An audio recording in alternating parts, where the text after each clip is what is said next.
Well, what's the crack, everybody? How are you getting on? You're all very welcome to episode 185 of Buckshot for Friday the 7th?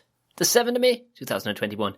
Patrons would have gotten this yesterday, or today if you are a Patreon listening to this, you're getting it right now. And you also have the video of today's one. So, that's the crack with Patreon. That, and we had our live Patreon the other night, live Royal Ramble. It was great fucking crack. We got to show photographs of each other and tell stories of when we were young and whatnot. I know, I said that quickly so that you wouldn't go showing photographs of each other, Tom. What's fucking going on? It was powerful crack, in all fairness. Great crack, brilliant. Everybody all involved, thanks very much for joining. I meant to point out too, although he tried to get in. He tried to get into the call and then he dropped back out again. It was the winner of the comments section. Gaz Wilson, you have won yourself in celebration of 300 uploads, which I'm a bit late on because we're probably at about 310 uploads now. You won yourself best comment, which I think might have been on Apple Podcasts. I'm not sure. There were some great ones there. Some people sent in some lovely ones. But Gaz, you won it. So get in contact, brother. Send me on your address and you get yourself a t-shirt. That's the crack. Simple as that. So Gaz is not only a patron. It wasn't the fact that it's a patron. It's purely just down to hell of a nice comment. And that's all you got to do. So we're rolling around. We're nearly coming up on 200 episodes for Buckshot. So, you know, there'll be another t-shirt on the go. So do comment 5 stars and a nice comment, and best comment wins. Simple as that. Yeah. So we'll have another live one in a couple of weeks. Feel free to jump on board. It's the fucking crack. Everybody has a drink. It's just a nice chilled out vibe. Thank you very much for that. Yeah, you know, go through the show notes if you want. Follow me on all the usual platforms. The show notes show exactly what you imagine they do. The description of the show, but you see a little link there that says Patreon. Go through that. If you got PayPal especially, it takes like fucking, 20 seconds or whatever. It contributes to the show and you're getting, like, there's 5 different things went up this week. 5 different things. Busting the bollocks out of it this week. So hence why, no Ramble Pod this week. Ironically, busting out a load of stuff, just didn't have time. And I have loads of stuff to talk about, but just didn't have time. Barely have time for this intro. But look you'll see why. The amount we're doing with the Tom and Jerry show right now has been colossal, and I'm trying to build a fucking thing as well. So it's been out the fucking door, but there's plenty of Tom to be in your ear holes over the week. If you haven't listened to this latest episode of Those Conspiracy Guys, go have a listen. There's like 4 hours of myself and Gordo telling dick jokes, basically, around the premise of a true crime show. Now, also the Tom and Jerry show. Yeah, we had a bonus episode out. That's what we're doing. We're racking up all these bonus episodes. So this week it was with the great and powerful Deirdre O'Kane. Yeah, so Deirdre O'Kane was on. Fucking class. She told us a couple of great stories. We have a couple of more in the bag, and we've got a rake to do this even tonight, in a minute. We're going recording one, going recording a couple tomorrow, a couple next week. So there's going to be a fucking lot of Tom and Jerry show coming at you with bonus episodes as well. So if you haven't listened to the Tom and Jerry show, go find it. Go right now, find it. The Jerry with a G, very simple. And there's a rake of episodes there. You get the ad-free versions, of course, come up on, and early come up on the Patreon feed. So, you know, it's all there for you, lads. Logos, the whole fucking shooting gallery, everything we're getting done for the Tom and Jerry show right now. It's properly taken off as a proper podcast. We're even talking about that next season and how different it's going to be. It's going to be very different, but the same bollocksology that we've been normally going on with. That is all of that stuff out of the way. You know the crack.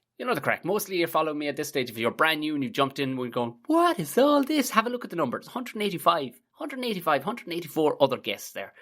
Rake ramble pods of me giving out and whatnot. Then, of course, there's the Tom and Jerry show. There's still a lash of episodes of the Harden Up podcast. And I'm on with Gordo this week. Talking with the man as well. There's more coming. We're talking this morning. Burning the ears off each other, roaring, fucking laughing, mostly telling dick jokes to each other on the phone. But we are going to get some stuff done. Also, I'm doing another one. I think it's with a hardware company or something next week. Listen, let's look. I'll keep you well informed. Now, I'm going to shut the fuck up, stop talking about myself, and move on to today's guest. This guest, he cracks me up. He's one of those delightfully funny fuckers, talented, has his own brilliant levels of kind of dark, weird nudity / fucking talent and funny humour. You know, that kind of way. Everything he's come out with, I fucking love it. He rivals me when it comes to mullet. Honestly, beard is off the chain. But the mullet, you'll see the full video if you go for it. You know, it's fucking glorious stuff. Also, a very, very, very talented artist, though, even though he downplays himself a small bit. I had a look. The name of the page is Penguin or Goliath Penguin. Goliath Penguin on Instagram. Go have a look. And then after this, go have a look.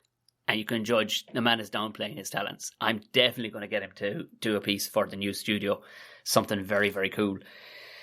He's a fucking... I just love it. I just love it. Sit back and enjoy the brilliant James McKegney.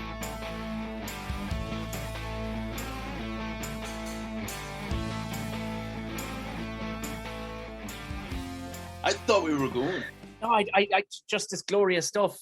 Listeners, as you join, of course, the great and powerful James McKegney is on, but we immediately jumped into admiring each other. Just immediately.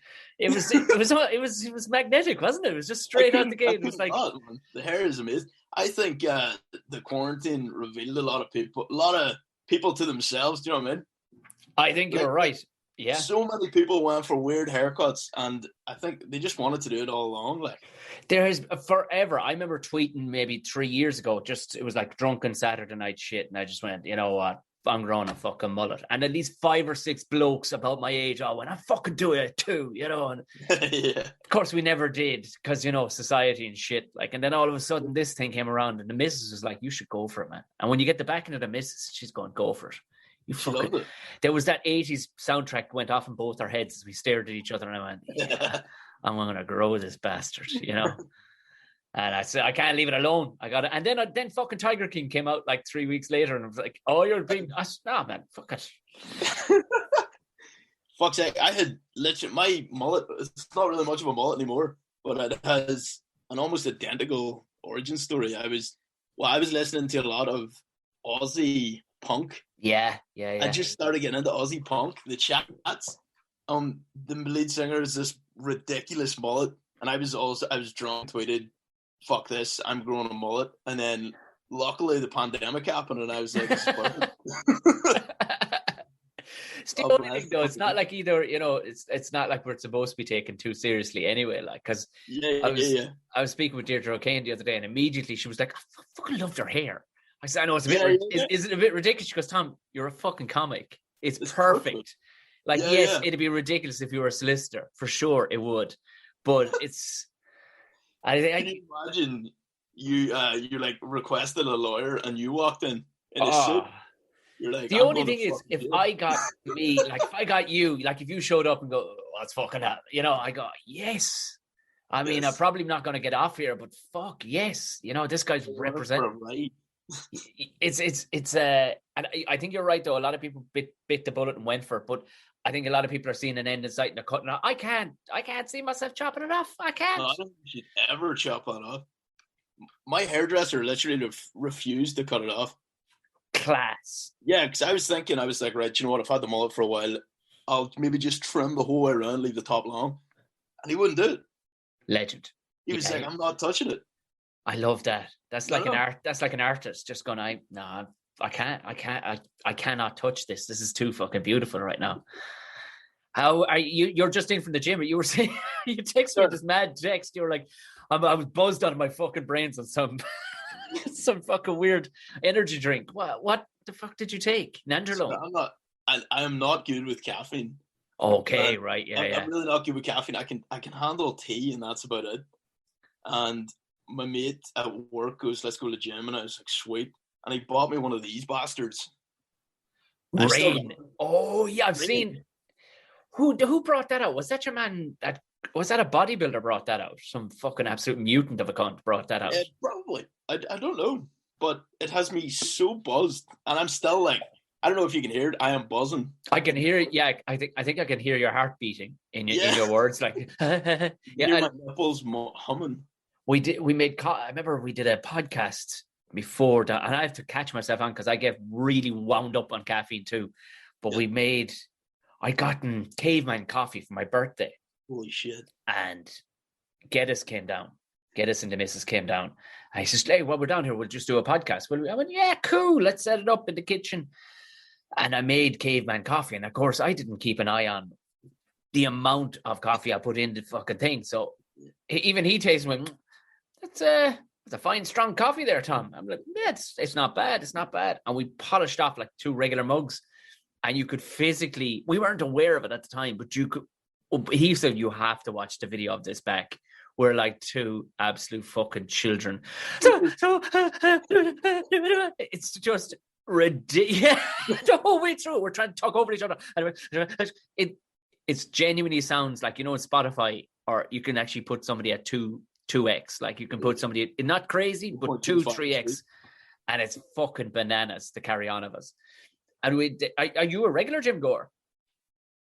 I would have been, yes. I have no knowledge whatsoever. I was given a few tips by a few mates and was like, fuck it. So I just go to burn off some steam. I kind of find it good for that kind of thing, but I'm going with a dude to the gym now who is an absolute animal. So I'm saying, I'm just doing whatever the fuck you're doing. I'm copying his workout completely, and I've just completely destroyed today.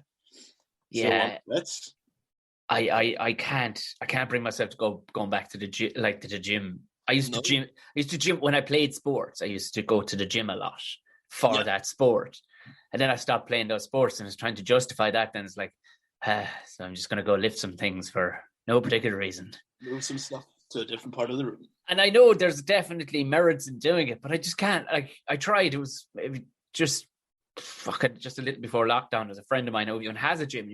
They have a fucking fleet of gyms. There's about 5 of them around the country. It's like, any one of them you want to use. It was the most polite thing. Like, no, but anybody would love to get this fucking offer. Any of them you want to use to chop on in there, just use them.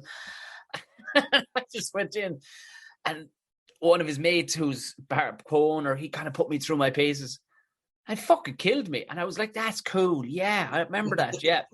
But then, like, I went home and ate some Pringles and went, this is much better. This is much better. This is fine. But with your mullet, you don't need to gym. I don't think so. No, I don't think so. See that? They're like, this dude fucks like. Yeah.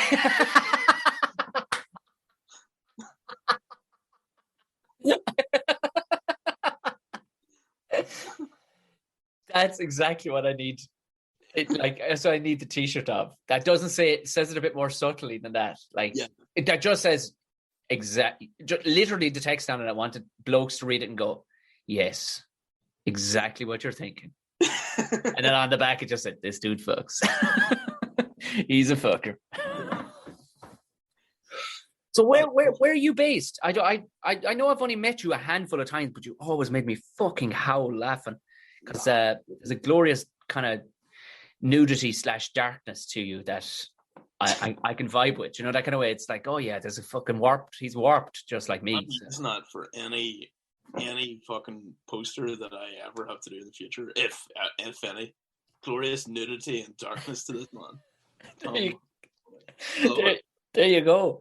Oh, and where are you? Where are you based? I'm in Maghera. Oh, Derry. Yeah. The place, it makes no sense how they spell it, but I like it. No, Maghera. Wait. Oh, yes, because you had the GTA video. Yes. Please tell anybody who hasn't seen this, please explain the Maghera. Well, I never thought it would be anything. It was just kind of just came to my head. I was initially going to make a video of just Irish life video game, and then it just turned into me walking around the town videoing people's cars driving about.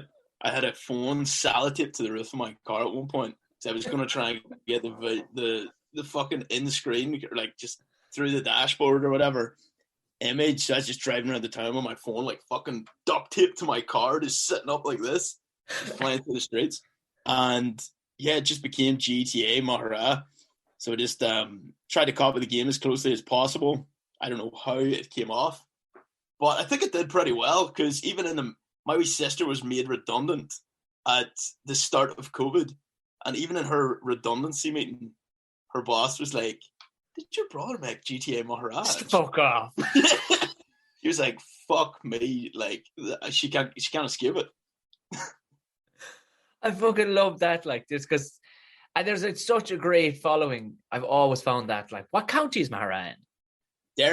Derry, yeah. Well, anywhere, and I've talked about it. Any of my mates that are from, now I've been pulled. This is funny because I got pulled one night in, where was it? Oh, fucking, where's Darren Matthews from? Just over the, just over the border. And I remember I got pulled on it one. I was on stage and I got pulled on called it Northern Ireland.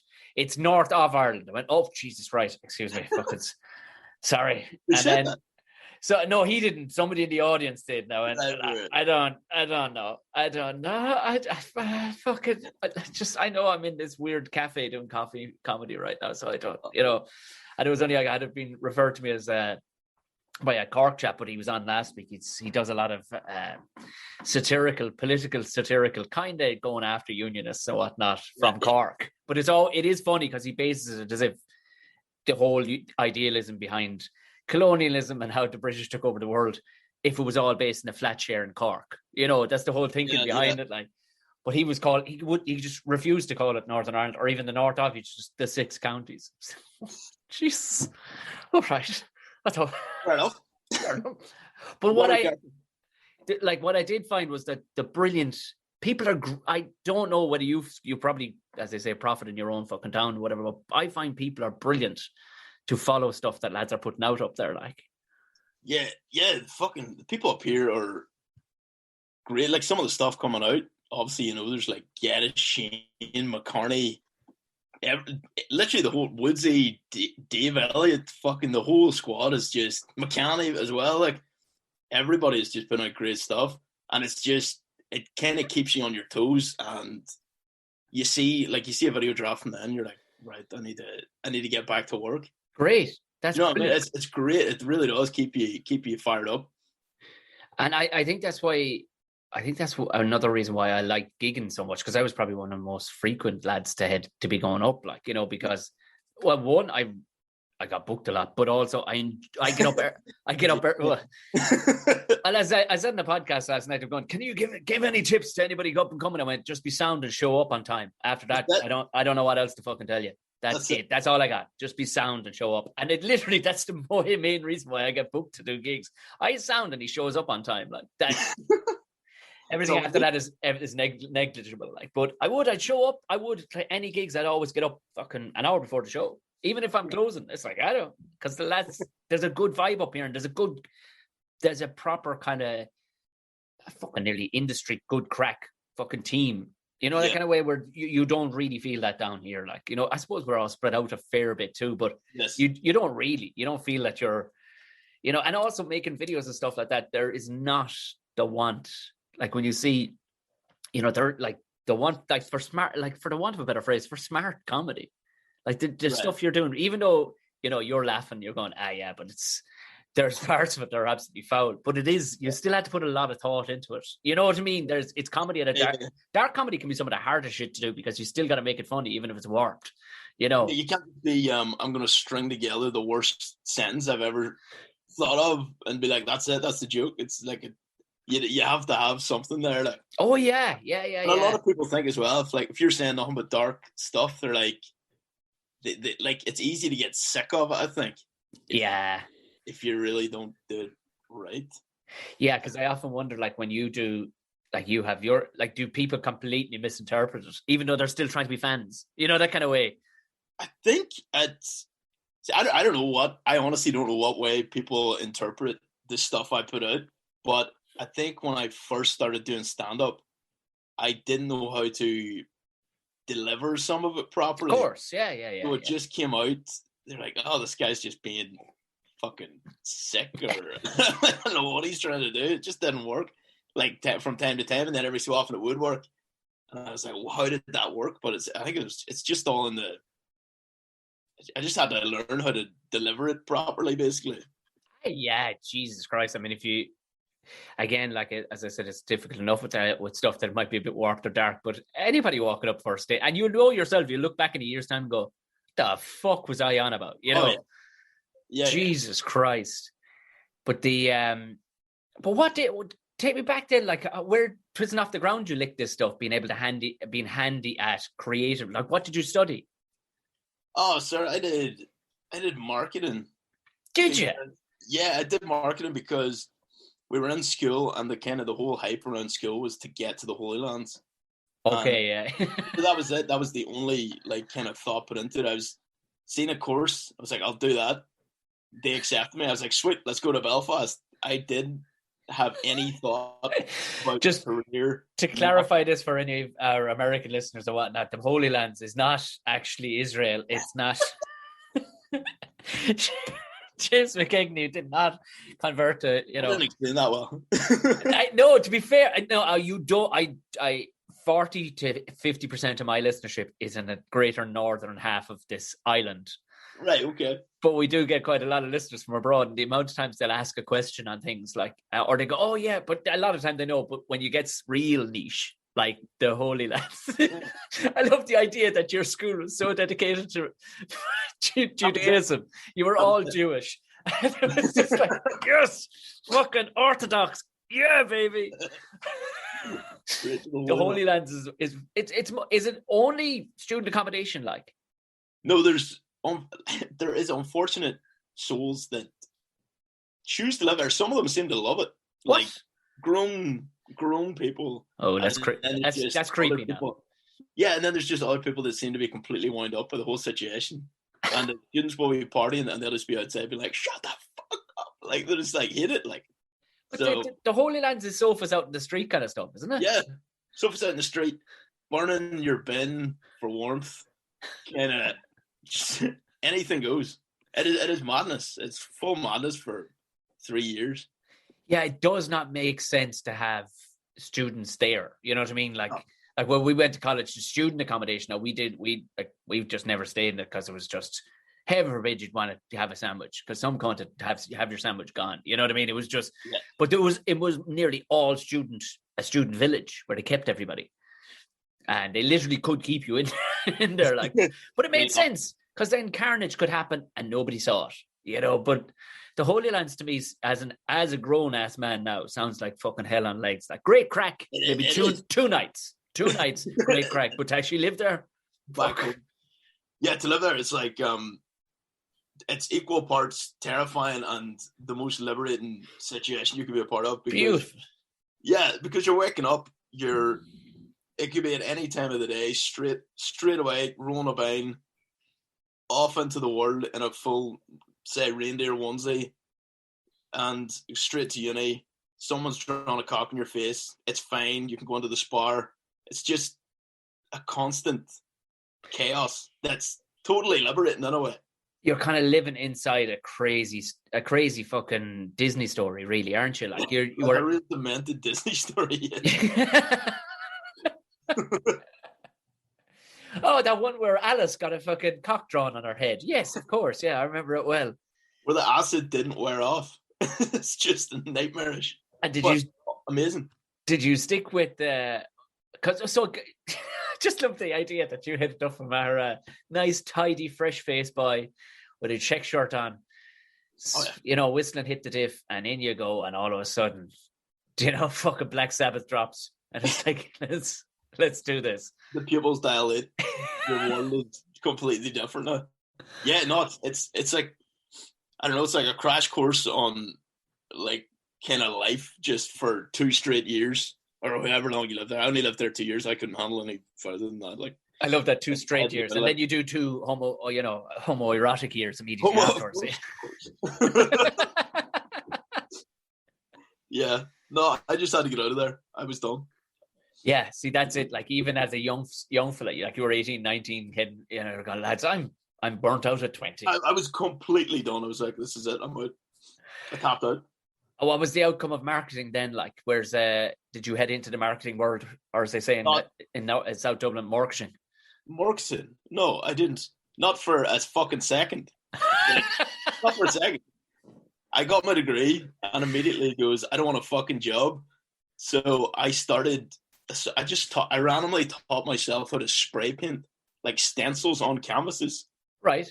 And I goes, right, I'm just going to live off the money of this. And that's going to be my life. Beautiful. And I did that for 2 years. And I had enough money to like eat and drink, but I couldn't save anything. But that was my life for like 2 years. And then got into stand-up. I thought, no, I'll go into something more lucrative. I'll become a stand-up. Something more safe. Like every step of the way was just like a nightmare conversation for my mother. It's like, please just get a job. And I'm like, no, I've got something better. I'm going to be a stand-up. I love that. No. Don't relax. The spray cans are gone. Please, God, tell me you're going into marketing. Way better. See, that's the thing with marketing. At least you were able to give her a good pitch of the bullshit you're about to fucking try. Yes, exactly. Jesus Christ. But like something like spray paint, like how did you not end up like, in Barcelona where all artists seem to end up like? See, I don't think I had any ambition to do it. I really don't know. I didn't think very far into the future. I was like, this will get me money this week. And that was it. What were you spray painting? Please tell me cocks. Cocks. Mostly cocks. all cocks. No, I initially put up a really terrible spray paint of Conor McGregor, and a barber from a town liked it, and he goes, that's sweet. Can you spray something up for me? And I was like, yeah, of course. And I didn't know what I was doing. And he handed me these fucking giant boards, and he goes, I want you to spray Biggie Smalls and Notorious McGregor on these. And then from that, people just kept asking me for stuff, and I was like, shit, I'm terrible at this, but people keep wanting it. And then I just got better naturally. So like, there is a few terrible pictures hanging up in people's houses all over the town. Like, I fucking love that. Like that, you were the go-to guy for spray painting because nobody did it in Maghera, so they're like, oh, it's kind of cool. If I went to Belfast, I wouldn't have made a cent or a penny, or like it wasn't good at the start. Got progressively better, and then at the point where I was like, I'm good at it now. I was I'm going to be a stand-up comedian. Jesus Christ, your whole Etsy page could have been fucking amazing by now. Yeah. Yeah. Love that. I just decided to make my life harder instead. Yeah. But you know what? Why not? Give it a fucking what? Of course, you come out of the Holylands, you're a broken human anyway, for fuck's sake. Oh, yeah. There was no hope. I'd be amazed if anybody actually heads into the course that they did, because the Holylands were just...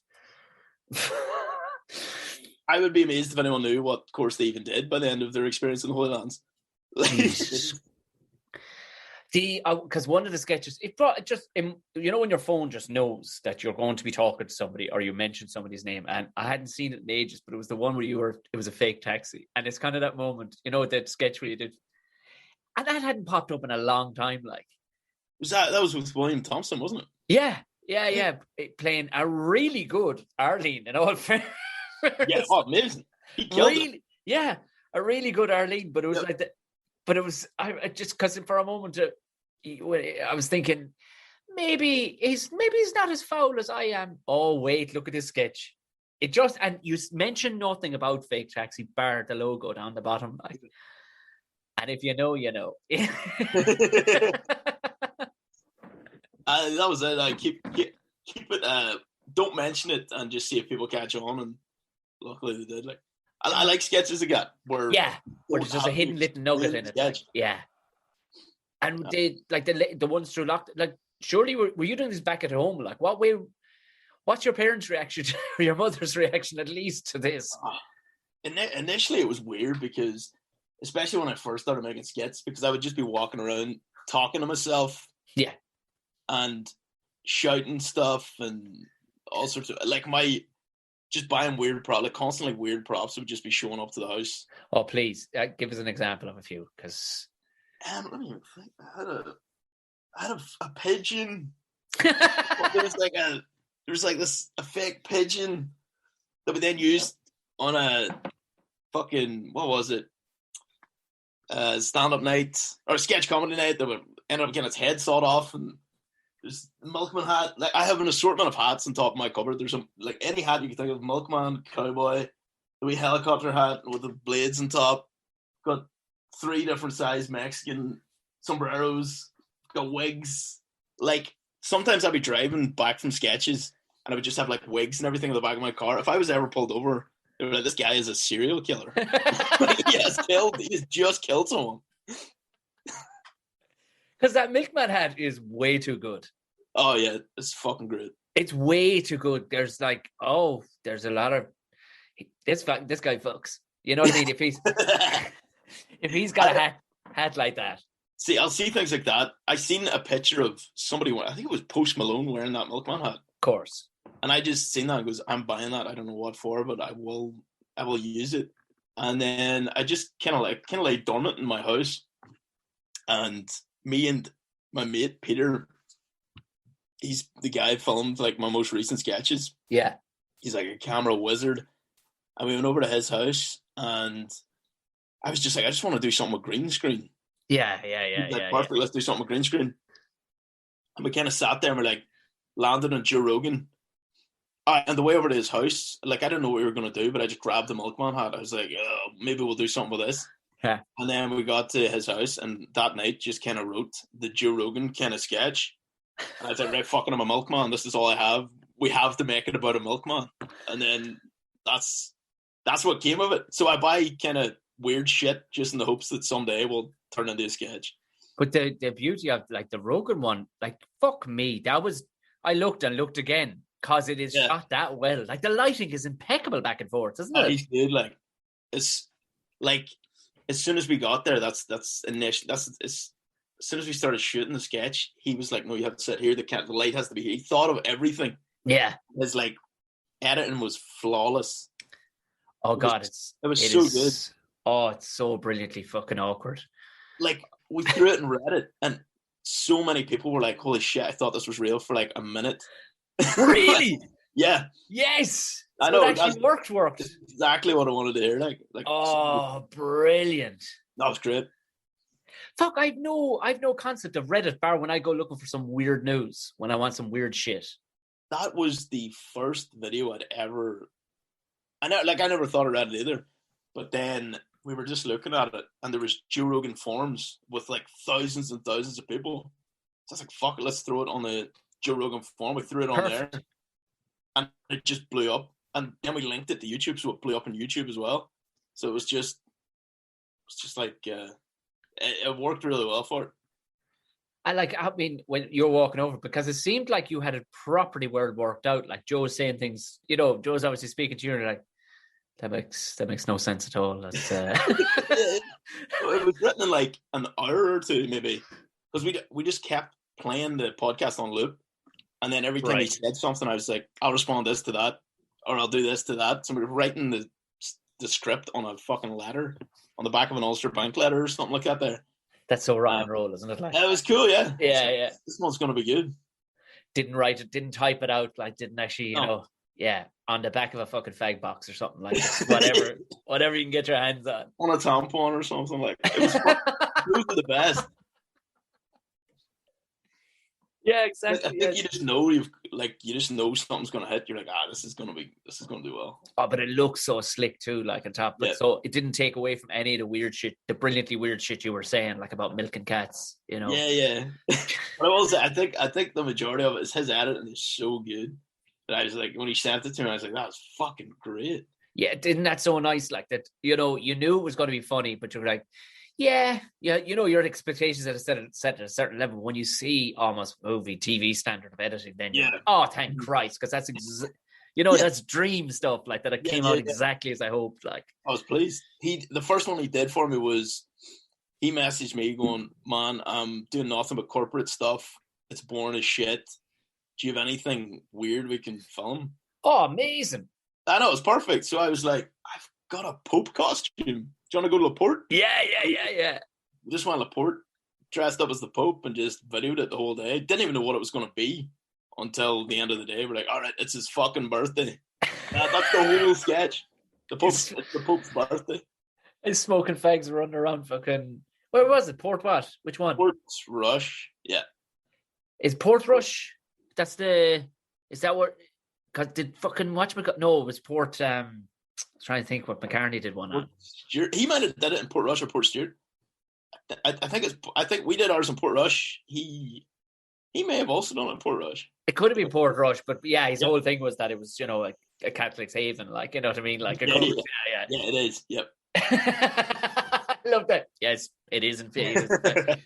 Like, where would be the corresponding one? Which where did he do? He did one of his videos, and I think it's like the Protestant version of it. Yeah, He yeah. did it in, where did he did? He did. Fuck, I can't remember the place he did the video. But his Parish Unknown, his second one. Do you remember that? I'll find it. I can't remember the name of the place. I don't want to say it because I'll get it wrong.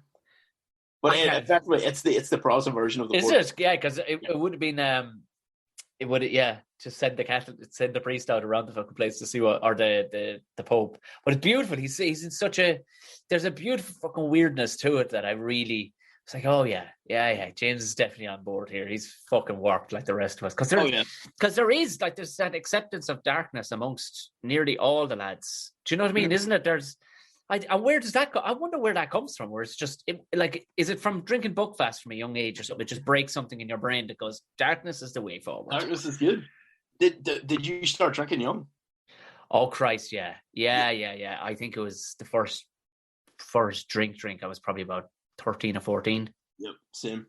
You know, and violently fucking ill. So it was like a giant bottle of white wine or something. I've yet to have ever seen a bottle since. It was like a magnum of white wine. Do you know one of these, like a champagne-sized magnum? Yeah. Why anybody would put that much of that piss? And I've always, ever since, I've never had a wine bar. Once, I think in Italy, I had a wine and went, oh, that isn't fucking puke. That's all right. You know? Yeah. But yeah, it was, there was no... I was just going to say, for us, it was White Lightning. Cider. Yeah, cider. But cider is understandable for a kid. It's apple juice, essentially. You know what I mean? There's very much, yeah. You know, there's no rhyme or reason as to why a child would be drinking fucking wine. Like, but yeah, right now. There was a glorious drink we drank in Limerick when we got to college. Mace. I remember there was you know, they're like a Centra or whatever. There was Maces that had their own drink. They actually had their own. Now there was another crowd next door that kind of competed them with it, and there was one called Frosty Jack, and it was 8%. Nice. Do you remember that? Frosty Jacks, yep. And it was, you could get it. The only place I ever saw it was in Warwick in the UK, and it was, I had to buy it. We were going to an Indian, but it was kind of bring your own beer. It was like a what do they call it, Balti House, whatever. And walked into this shop, and it was shady as fuck, this shop. But they had Frosty Jack in 3-liter bottles, like Country Spring with the big wide neck on it, for like €1.50. It was like, yeah, it was literally like it was like only Satan and homeless people would drink this. And yeah. I'm like, but I was like finding the Holy Grail again. It was like, oh,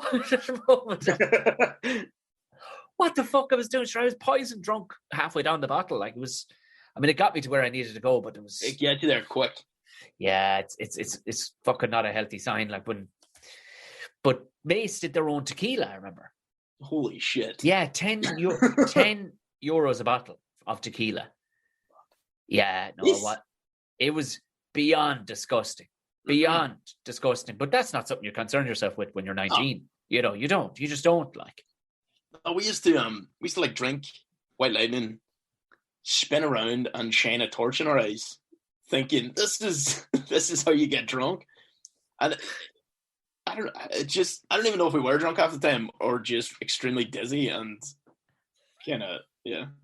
I love the notion that kids will still make up games, even though there's alcohol in your hand. You're fine. Yeah. Just have the alcohol. It's fine.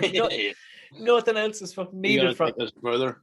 Nothing else is needed from the whole fucking thing. So when did you start stand-up then? Because, like, was it stand-up or had you done some sketches prior?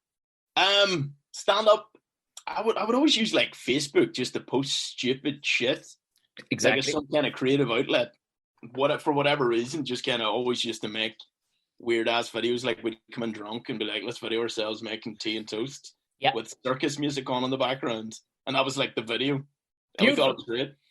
And as time went on, it just became, I think after uni, when did I want to get into stand-up? It was like after a year or two after uni. I kind of always had the notion that it'd be fun to do.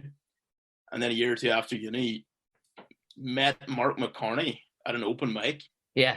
And that was his first open mic. Mine's was going to be like 3 weeks later. It was horrifying.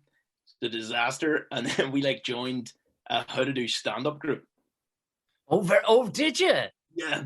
Right. So you did your first open mic. Where was your open mic? The Pav.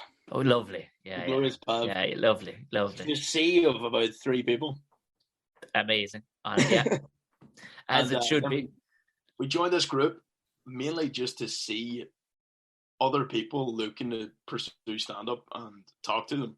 And then Right. from that, got a gig. There was a gig at the end of it. You had to write throughout the whole thing, tell each other jokes. And at the end of that, you did a show in the black box. And from there, it was just off to the races. Who was teaching it? Graham Watson. Right. Okay. Yeah. Yeah. And that was it. Like that's basically how it started. Did you and McCartney team up for a while, or am I imagining that? We did. Yes. We wanted to create some kind of sketch group. We created a Goose. Had a string of videos. We're actually working on something at the minute. Like a wee project that we're trying to get off the ground. It might take a bit. But yeah, we're working in the shadows. And what was the premise? Because some of the videos or some of the pictures from the videos, I'm going, what? I need to see these two boys in action because what in the fuck are these two doing? Like there was some warped looking stills came from those evenings. Like what was the premise of some of your sketches? Oh shit!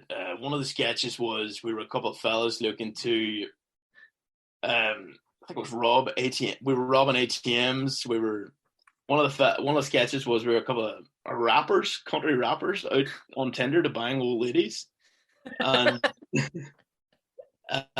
yeah, I think the idea was the state of Goose was going to be like a town, or it was just going to be called Goose or something. And every week we would be 2 lunatics from this town in a different sketch and just build it up around that. Fucking beautiful. Did you ever watch a TV show, and I think it'd be right up your street, called Letterkenny? Yeah, that is good. That was one of like the inspirations for it. Was it? Swear to fuck. Because as you're just saying to me there, I love the beautiful weirdness of, but the writing was so tight as well. Like it's like, so come tight, on, come on, mom. You know, and it was like, it's almost like a dance you're watching. Yeah, like yeah. And it all, like the amount of times it breaks down into a fight or almost a fight. Like it's yeah. There was something I definitely think not to say that there's cop, but there can be definitely, I think, not a corresponding one, but there's that they speak. I mean, ironically, the place is called Letterkenny. You know what I mean? Yeah. There's something in it where the way they speak back and forth that could easily be done. And I think always finishing in a scrap would be hilarious. Like, just every single show episode. Here. Yeah. Oh, 100%. It's. I think it's the simplicity of it. I think if you get a sketch that's just simple, and then people are watching it like, that is fucking genius. Like, why didn't we think of that? Yeah. The simplicity of it. Like, have you watched the early episodes of Letterkenny? Yeah. It's just that conversation. Like, it's got a bit. It's expanded more. I've lost a bit of interest as it's actually expanded. Would you believe it? It was because before it was so tight, and they probably were. I suppose they suffer from their own success nearly a small bit. Like there's going to be a TV producer or a production company going, guys, we need to push this out, like it stretches out. You know what I mean? It's like the Trailer Park Boys. It was, it nearly got a bit commercial towards the end. 100%. But we loved the like kind of roughness look of that there, and that's kind of what we tried to put into them initial videos. But no, we had a blast now then. And did you just went our own thing, but we're working on something. Did you take it to Edinburgh? No, never. For some reason, I had some notion that you'd gone to Edinburgh with it. We went to Edinburgh just to watch some stand-up. Like, I think at some point we've always talked about doing live sketch. Yeah. A live sketch did a good show. And we tried it out one time at, where was it? It was somewhere in Belfast. I can't even remember, Jesus Christ. We tried it out in Belfast, and it was amazing. It's so different from doing stand-up because you're on the stage with somebody else. Of course. Yeah. And it's pure joy, like, it's just pure fun. Because I'd imagine there is an actor in you, like there is, because you can act very well, like which you can see in the sketches. Like, had you done acting beforehand? Like, no, not a smidge, and like it wasn't easy for me at the start. Like, it was fucking nerve-wracking to try and act. Right, I really had to try and get in the headspace. Like, I suppose it's easier maybe to put to put your character's hat on. You know what I mean, and turn down that route, like, rather than do this is me, James. It obviously is. Oh yeah, totally. Like I found it so much easier to say if I could get a voice Yeah, I was just like, I'd become that person, and it was not even me thinking, because I was just saying shit, and like, where the fuck's this even coming from? But I wanted to learn just to be like, right, act as you. Do you know what I yeah, mean? As well, yeah. it was far more like, and I think as time went on, I got that better and better, and it was far more enjoyable. Like, I suppose too, like first or second time out, you've no fucking idea what is coming through at the other side of the lens. You know what I mean? You're oh unaware yeah, of what's on both sides. Like, but so at least you see yourself back a few times. You went, oh Jesus, that was fucking ropey. And you know, oh like, yeah, so then at least you're self aware as you're fucking pumping it back out the way. But 100%. because you were obviously like creative. You went, you know, okay, you took marketing just to go to fucking just to get alcohol poisoning for 2 years, but your first thought was to go spray painting. Like most Yeah, lads go, I'll just go driving tractors for a year because you know. yeah, creative or stupid, but it did its job. Like, It did do its job, and you did. Yeah, because the Joe Rogan one fucking cracked me up. But then the quintessential, that guy, what's his name? The guy the guy who did with the afro, because you just did a painting sketch. oh, the Bob Ross.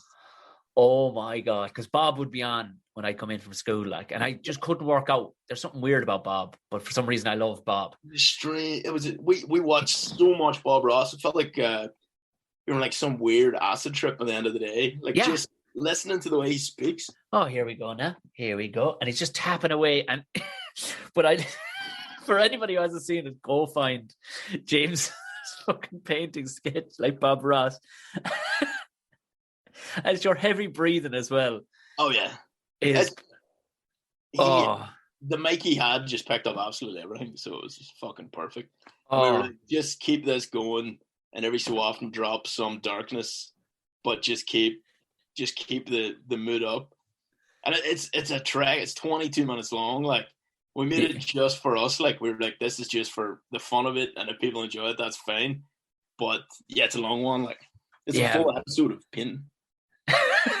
I take you on the full journey of the Pin. And then you wash off your tools. Oh yeah. There had to be cocks, like, do you know what I mean? There had to be a cock. Like, I don't know if there's any age that will grow out of what makes cocks funny. Like, I don't think I know how to be funny without a cock. I have to have one in there. so, kids, any advice for coming up through the comedy ranks? Just get into cocks, whatever. Well, into cocks. Whatever. And what's planned for coming down the line? You know, is there more? Can we hope for more nudity, darkness? Oh, Jesus, yeah, that's totally more nudity. I was bollocks the other weekend, and I bought a leopard print Speedo. Okay, perfect, right? I know. I bought a leopard print Speedo, and I had a picture of me in the Speedo, drunk, drinking a pint of vodka and juice. And then the other weekend, I was completely smashed, and I just put it up going, who can edit this into the best picture? Just me fucking in a Speedo. This is like 11 o'clock at night. I thought, and I was like, I'll pay you $5 if it's great. And never thought much of it. And then immediately all these fucking edits started pouring through. No. Just me in this song. Me and Cardi B, she had like a matching like fucking brassiere. Me with all these like African ladies with their tits out. I can't remember. There were so many of them. Holy shit! And I woke up the next day so hungover. I was like, I can't handle this. I just took it all down, dude. And then I was upset the next day. I was like, I shouldn't have took that down. That was fucking funny. Fuck So no, man. We need put them up as a post. Yeah, we need to see that. Jesus Christ Almighty! Because there's because I was wondering that too. Because obviously, there's some of your Photoshop. There's one where you and Kim Jong Un, and it's really good. Like, you're on the back of a sheep. That picture got me banned from North Korea Reddit. What? No joke, man. How do you know you're banned from North Korea Reddit? Tell me. I love that, like a representative from the North Korean government went, sorry. They seen the picture of Kim Jong Un the horse, and I photoshopped me riding a sheep with like a fucking lawn chair on a sheep, and I was like, Irish versus. There's something about me building a relationship with North Korea. The only way for future success. and I posted it into the North Korea Reddit page, the official Reddit page or whatever. How the fuck do they even have one? Like, I don't know. Like, I don't know who started it or what it is, but it's like our North Korea pictures, and I posted it in, being like, "Hey, what do you think of this?" And within minutes, I just got, "You're permanently banned from posting on this page," and all these comments being like, "This is not what this page is for. Get out." what else could it be fucking for? Jesus Christ. I seen that as a market. I love that. That was my favorite moment. Absolutely. You actually got banned out of fucking, that's one of the places I would love to go, like, just to see the warped backward weirdness. Have you ever watched a show called Dark Tourist? Yeah, I've seen a few bits and pieces. Go to the one where he goes to Turkmenistan, because if you think North Korea is fucked in the head, right? Oh my, like, they're like, I would love if their president was our president, only for a day, A minute, like, yeah. because he was an electrician, and he makes these promotional videos of himself, like, literally, like, shot on somebody's fucking Nokia 3210, if it had a camera, the equivalent with a camera, and just he'll roll into shot on the ground with his handgun and just stand, just shoot past camera, and like swing on a rope and stuff, and then land with his fists on his hips, and then he'll land a fucking heavy speech to the nation, and then fuck off on a horse, flaming over a hill. It is the man's man. The future of politics is going to be that. It's going to be the most, like, mentally disturbed lunatic is going to be the leader. Like, I love that. Showboaty. That's all. It's just entertainment. Like, we just want to be entertained. I wonder, will it get to that stage where it's just like, oh, it's going to be an arm wrestle, an actual arm wrestle to see. I think when Trump came in, I was like, holy shit, this is wild. And it was like, say what you want, but it was an entertaining 4 fucking years. And then you heard of like The Rock and Kanye, and I was like, oh, this is the beginning of just absolute societal breakdown. Yeah, because a part of me was loving it. that movie, fucking Idiocracy, where Comanche, fucking President Comanche, Insano, like, just shooting a gun off in the air. Absolutely. There's part of you that loves the chaos of it. Like, what's the difference? What's the fucking difference? You know what I mean? It's like, well, yes, Trump, I don't know. I don't know how good or bad he was. He just came out with funny shit. Yeah. And he was just a weird, kind of slightly racist nana. That's what he, like, when your nana would come out with inappropriate shit. That's what I thought Trump was, which was hilarious. Yeah, like, he's going to be a cunt openly, whereas, like, then you vote in the next dude who's like, I'm a nice guy, but just be a cunt. Yeah, as you fucking carpet bomb someplace out in the Middle East, like, yeah. But like, I'm Irish. Hey, you're like, you're not. You're fucking not. Yeah, the notion of it, but dude, your man Turkmenistan, and I swear to God, it's to say he's up your street. It's not even funny. Like, he like built a whole skyscraper out of gold or some shit. You know what I mean? Amazing. I just madness. Yeah. People dying around him of the starvation, like, and he's literally paving everything in white marble. He's like, yeah. Why not? Why fucking not? But it's his promotional videos are next level, because it's just check them out. Yeah, it's the show, like, and it was like, it's shady as fuck. Like, the guy barely made it back out of there, I reckon, with his life. Like, I mean, if North Korea is tough when it comes to, fucking listening, because all of a sudden shit goes sideways for that guy fairly quickly. But I still want to go to Turkmenistan. You want to witness them in real life. Take a risk. Yeah, totally. Are you looking to do much travel? I mean, how much travel?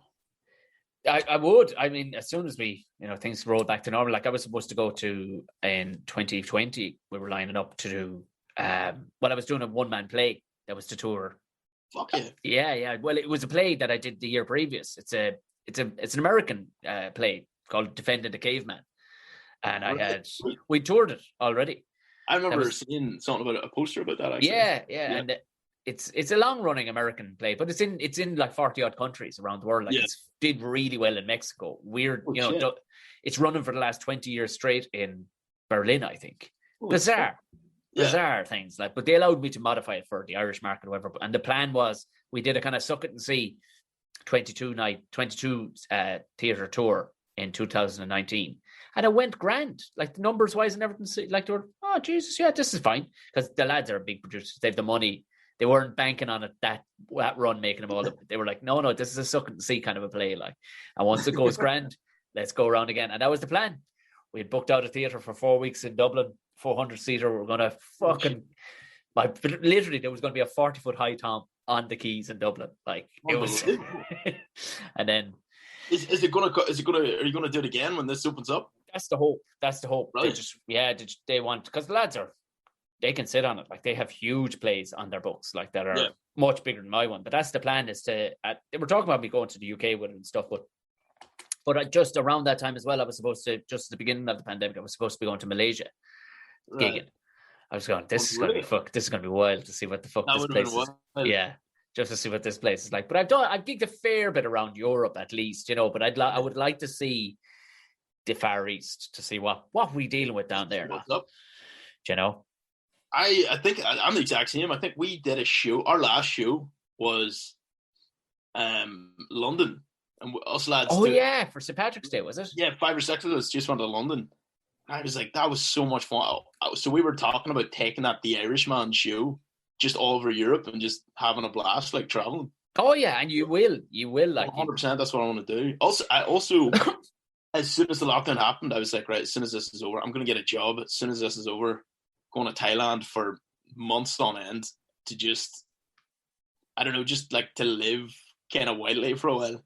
That's the plan. Oh yeah, well, I mean, there is comedy still in Thailand too. Like, fuck yeah, plenty of it. Like, Matthew did a lot of it there. Yeah. So I mean.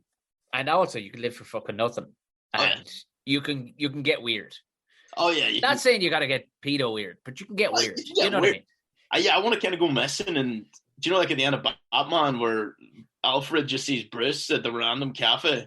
Yeah, I want people just to like somehow come across me just out of my mind, drinking tea at the side of a street, playing Russian roulette with a fucking monkey. Like, yes, that's what I want to be. And you're walking past. Oh, classic McKegney. Classic. That's where you want to be, man. That's where the fun is. Like.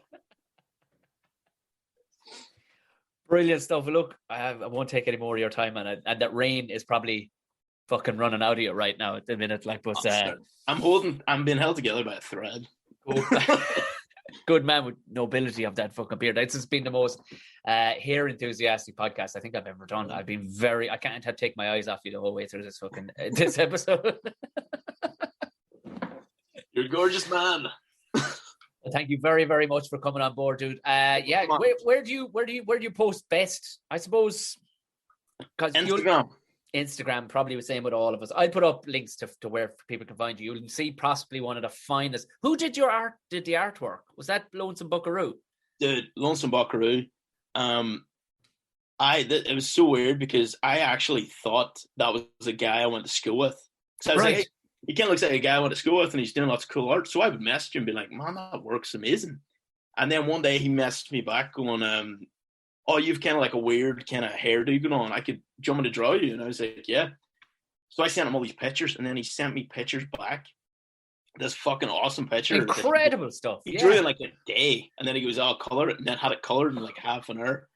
And then I realized, I was like, this is a guy from America that I've never met in my life. No way. It's just a complete random dude, and I thought he was some guy I went to school with.